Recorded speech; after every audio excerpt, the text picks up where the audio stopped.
As Russian forces push in, a humanitarian crisis is worsening by the day. More than 500,000 people now have fled Ukraine since the start of this war. We have seen traffic stretch for miles at border checkpoints, some crossing into neighboring countries by car, others by foot, with nothing but the clothes on their back. And you can see some of the snow on the ground. It is cold out there. The night's even colder. They're going to places like Poland, Moldova, Slovakia, Romania, Hungary, anywhere they can to find safety and refuge. These stories are heartbreaking. Families torn apart, homes left behind, their lives forever changed. Many women and children leaving their fathers, their brothers, their sons behind to fight.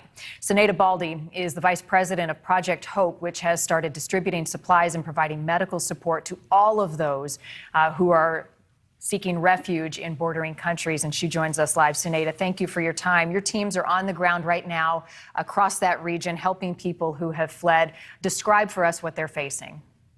Yes, thank you for having me.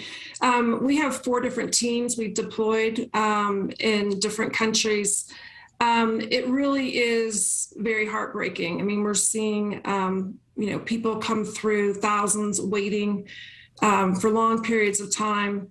There's probably the majority are children, mothers, elderly, and we are really trying to move quickly to get medical supplies in. That's our largest concern right now. We are a global health organization. We know that there is a lack of supplies. The pharmacies are now emptied. And so our first priority is really working with the World Health Organization to try to procure and get in medical supplies as quickly as possible. Is the infrastructure there breaking down in terms of the supply chain and getting those supplies to the people who need it? What are the challenges that you're facing in trying to bridge that divide? Really the challenges right now are having to procure all of the supplies within the EU.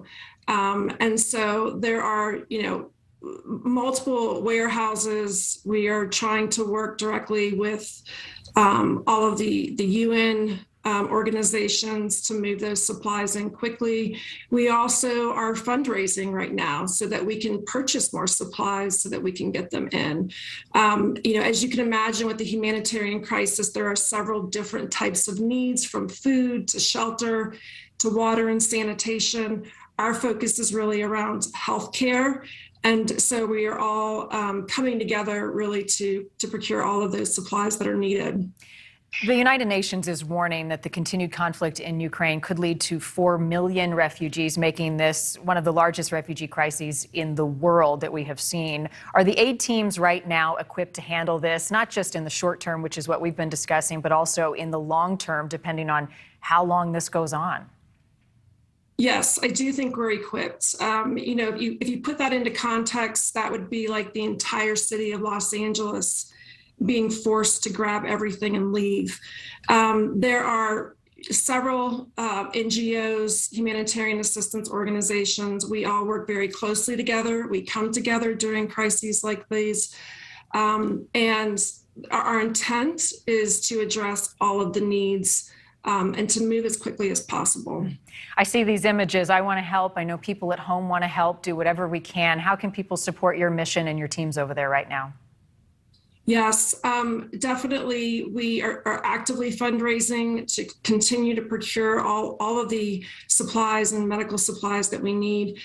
People can make a donation at projecthope.org.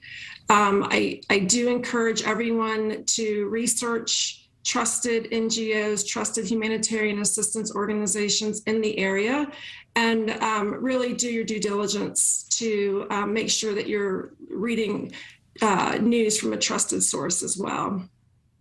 Appreciate the advice tonight, and even more so the support that you and your teams are giving across the world. Cinira Baldi with Project Hope, thank you. My best to your teams who are in the line of danger right now, trying to help others. Thank you very much. Thank you for watching. Click the red subscribe button below so you can get more of NewsNation's fact-driven, unbiased coverage.